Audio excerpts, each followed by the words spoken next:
Let's flip back to oil. Oil is up today. There's an unclear outlook as to whether a ceasefire is even achievable in Ukraine.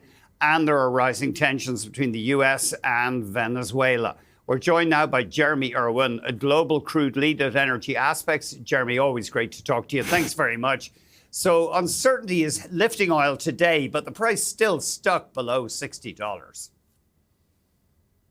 Yeah, that's certainly the case. And we are looking at an oversupplied market going into especially the first half of next year, with these projected builds really applying pressure on market sentiment and therefore price.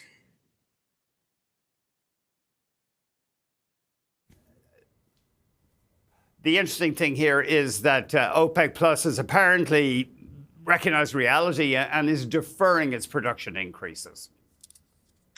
Yeah, I mean, part of that's just seasonal dynamics, right? You have Q1, which is the softest seasonal part of the global balance, and they just decided to pause the unwind to assess the market. And they continue to have that approach, even in some of how they've telegraphed their messaging to the market has very been data dependent, and they will continue to make that their kind of key indicator, looking at the OECD inventories to make, appropriate decisions around managing supply and the global oil market.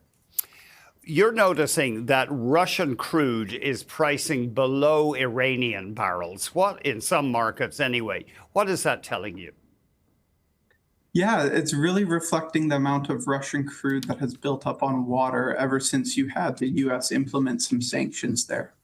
And so it's discounting really to attract some buyers to help draw down that buildup of oil on water.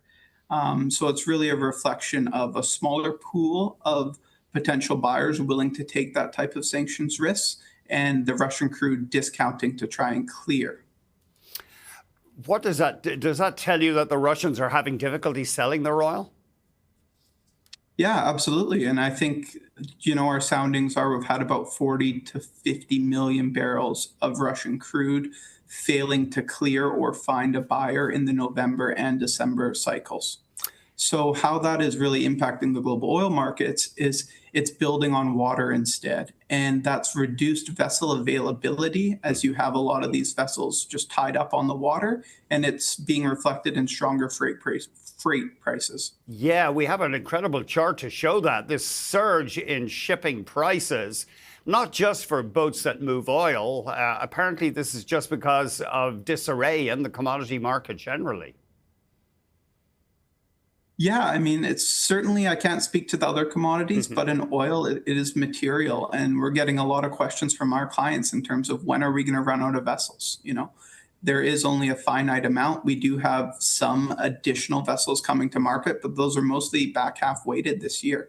So with a lot of those vessels tied up, it's driving freight higher, and that's having impacts on global trade flows, especially the long haul trade flows, like flows from the US Gulf Coast to Asia per se. Closer to home, the discount on Canadian heavy crude has gone to the highest since March. Now, I'm not sure if that's seasonal. We're looking at the chart. It is down over the past year slightly, but it has gone up since March. Of course, we hope that the Trans Mountain pipeline expansion would fix these problems. Look, I think the Trans Mountain expansion project has largely fixed these problems, but you've just had a lot of Canadian production growth driven by the oil sands, and you're getting back to a place where you're not there yet, but you are starting to tighten the picture for Western Canadian egress. And so with the higher freight costs, like we just talked about, Andy, that's also pressuring the economics to move freight from, say, Vancouver into China, which has been the largest kind of export flow out of Westridge. And so with those flows probably slowing a little bit starting in December, probably more so in January, February, you're starting to see some marginal pressure on WCS fundamentals. But is there any risk that we could see oil backing up in this country again, like it did a few years ago, quite a few years ago, leading to massive discounts? Look, we don't think it's that severe, or the downside is that material now, because you still have some available capacity that's not being utilized on Trans Mountain, especially in January and February. So if you get the differentials easing kind of much wider than, say, less 13, some of those economics to ship become more profitable. And you'd expect shippers to then utilize that capacity and prevent oil from backing up in, say, Alberta inventories. And you say that Trans Mountain has helped, or the expansion has made Canada more globally relevant in the oil market. Yeah, absolutely. And why I mention that is because we've had a big outage at a key refinery in Kuwait that consumes a lot of heavy oil. So that's pushed about 400,000 barrels a day of Kuwaiti heavy into the Asian market, which has, amid all the freight dynamics, softened the demand for, say, a longer haul heavy import into those Asian markets. So it's becoming more relevant because Canada never used to focus on, international benchmarks. It was all about the differential. But now we need to look at, hey, what's WTI versus Dubai pricing at? What is happening in Asian heavy markets to have an informed view on Western Canadian fundamentals.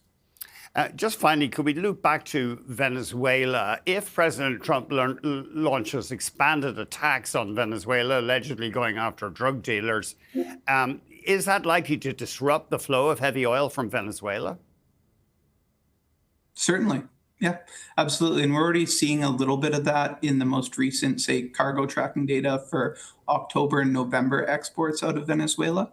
And that situation could become more punitive in terms of how much they can supply globally should the U.S. increase its pressure and start becoming more enforceful in sort of their placement of military presence. Jeremy, I'm sorry, we kind of lost you at the end, but thank you very much indeed. Really appreciate it. Jeremy Irwin, Global Crude Lead at Energy Aspects.